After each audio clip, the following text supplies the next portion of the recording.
Salut tout le monde. Aujourd'hui, on parle d'un vieux film d'aventure qui dort sur mon ordinateur depuis quelques années, le Sphinx, 1980. Je l'avais téléchargé avec d'autres films et je n'avais jamais pris le temps de vous en parler. Mais voilà, c'est le moment. Le film est une adaptation du roman de Robin Cook et il semble avoir été tourné en Égypte. Ce n'est pas La Momie, bien sûr, mais j'ai vraiment apprécié cette escapade dans l'Égypte antique, même à travers l'écran. Alors, de quoi parle le Sphinx? On commence avec une malédiction ancienne. En 1300, des voleurs s'introduisent dans la tombe du pharaon Seth. L'un d'eux, motivé par le besoin de payer pour l'embaumement de sa famille, est surpris.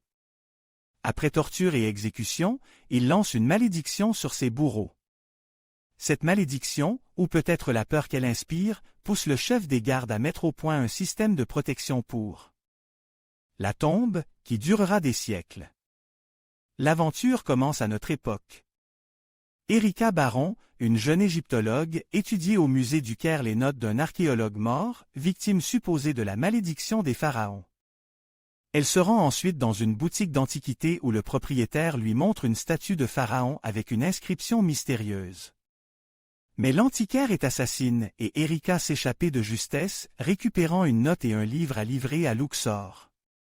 Elle rencontre alors deux hommes, Yann, un journaliste américain prêt à tout pour aider une belle femme, et le docteur Ahmed Hassan. Un égyptologue égyptien, d'abord froid, puis amoureux d'Erika. L'Égypte est un pays mystérieux. Son histoire est pleine de secrets, et beaucoup de constructions ont peut-être une fonction différente de celle qu'on leur attribue. Il y a des trésors cachés dans les tombes, et bien sûr, des gens qui cherchent à les voler ou à les faire sortir du pays. La contrebande est un problème réel, et beaucoup sont prêts à s'enrichir sans se soucier des moyens. Quant à Erika, elle n'est pas motivée par l'argent. Son ambition est de prouver que les femmes sont capables de grandes découvertes archéologiques à une époque, la fin des années 70, où le domaine est dominé par les hommes. Elle surmonte les dangers, fait sa découverte, mais choisit de ne pas la révéler pour son ambition personnelle. Elle a trouvé quelque chose de plus précieux, l'amour. Alors, quel est le secret du film?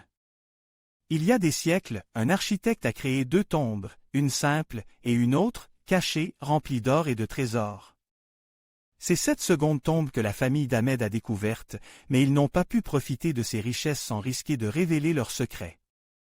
Ahmed finit par détruire l'entrée de la tombe et meurt. Il aurait pu s'enfuir avec Erika, mais il a préféré ne pas vivre dans la clandestinité. En conclusion, le Sphinx est un bon film d'aventure des années 80, avec des poursuites, des meurtres, des mystères et une belle histoire d'amour. La réalisation est plutôt bonne pour l'époque. La fin est un peu triste, mais c'est un film qui plaira aux amateurs de vieux films. Les fans d'action moderne seront peut-être déçus. À vous de voir.